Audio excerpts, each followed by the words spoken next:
How you doing? Mr. DJ running late tonight, very late tonight. As my dad used to say, I've been lollygagging around, put up a couple of videos on Facebook, and we had a storm come through here in Tuscaloosa about an hour ago, and they're always a bit scary in April because here in Alabama, we're in Dixie Tornado Alley. Yes. And fortunately, no damage here in Tuscaloosa. Just rain and lightning, that's it. Although folks up north in Huntsville, Alabama, which is about 4 or 5 hours from here, about 4 hours from here, they got winds of SS of about 70 miles per hour. But that's the least you need to know. Let's get back on the countdown. Just breaking ice. Small talk. Breaking the ice with Mr. DJ. After the Fire with their Kommissar at number 16, up from 23. Fantasy Playlist, March 18th, 1983. After the Fire, they started out as a progressive band. Early 70s, London. Formed by a guy named Pete Banks, or was it Peter Banks? Pete Banks, the keyboard player. The original members was Pete Banks, who became the guitarist, Andy Piercy, vocalist, Nick Battle, bass, and on bass, guitar, and Ivor Twindale, the drummer. They went through about 2 or 3 drummers before they got to this hit record, their Kommissar. First album in 1978, Sign of Change, progressive. Sounding more like or Yes or Genesis, as opposed to, say, the Ramones of Generation X, Billy Idol's band. But their second album, though, was different. They yielded more to the new wave sounds that was enveloping England big time in the late 70s. Now, we had a little bit of new wave here in the States, particularly in the big cities like New York City. You had like the Ramones in New York City, but here on Main Street America, new wave just didn't really start picking up until about the early 80s, but in England it was just, oh my goodness. Had Generation X, Billy Idol's band, appearing on the Top of the Pops. If you're watching this video in England, I'm sure you probably remember that. And you had the Clash, of course, the Sex Pistols. Wow, the Sex Pistols rocked. They really did.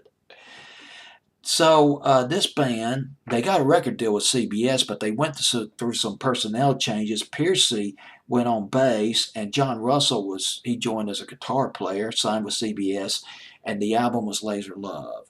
And more new wave sounding, shorter records, catchy records, kind of like the Ramones. I'm trying to think of another band. Oh God, what's the name of that band? The Romantics.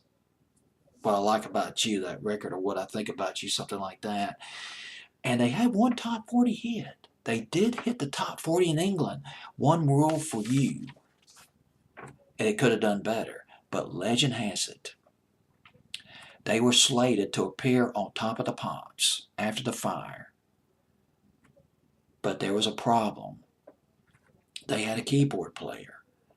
That same show, that same day, Gary Newman was to appear on Top of the Pops. Once again, if you're watching this video in England, if you go back, I'm sure you remember just how big Gary Newman was in England. Gary Newman had one hit here in the States. Cars went to number 9, spring, early summer 1980. In England, Cars went to number 1.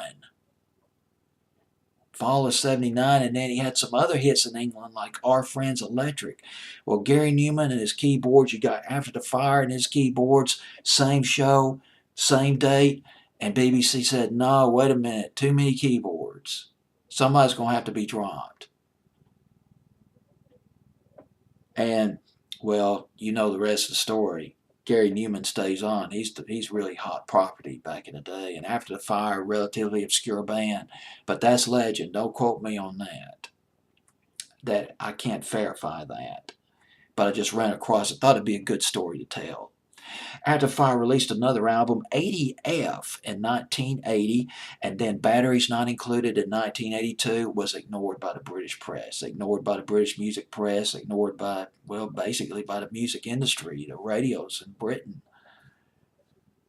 ignored the album. But After the Fire came roaring right back. They covered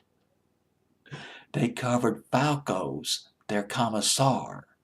They did the English version of that record. Remember Falco? Rock Me Amadeus in 1986, and there was Vienna Calling, which was big here. Well, not big here in the States, but it was played on night tracks back in the summer of '86. Had a great beat to it. God, the guy could rap. Falco. Laying down the smack, baby. But After Fire covered the record, did a great cover of it, too. And lo and behold, the song took off in Canada. Became top 10 in America. Listening to a song like this, a British-based band, a new wave song, you'd think the song went to #1 in England. It did not. Only made top 50 in England. This was their only American hit, Their Kommissar. And the band had split up. While the song was being recorded, Their Kommissar, Piercy, Andy Piercy, the vocalist, was thinking of leaving. He was basically on his way out, thinking of leaving the band. And then Their Kommissar takes off in North America, and CBS Records, their label, says, "You guys have got to get back together. Come on, do it. You got a hit." But I guess it never happened, or it didn't happen. Well, anyway, there it is. There was one album, one American album, After the Fire. The name of the album, it was a compilation. It included Their Kommissar and a compilation from their previous 3 British albums. Their Kommissar at number 16 on my fantasy playlist, March 18th, 1983.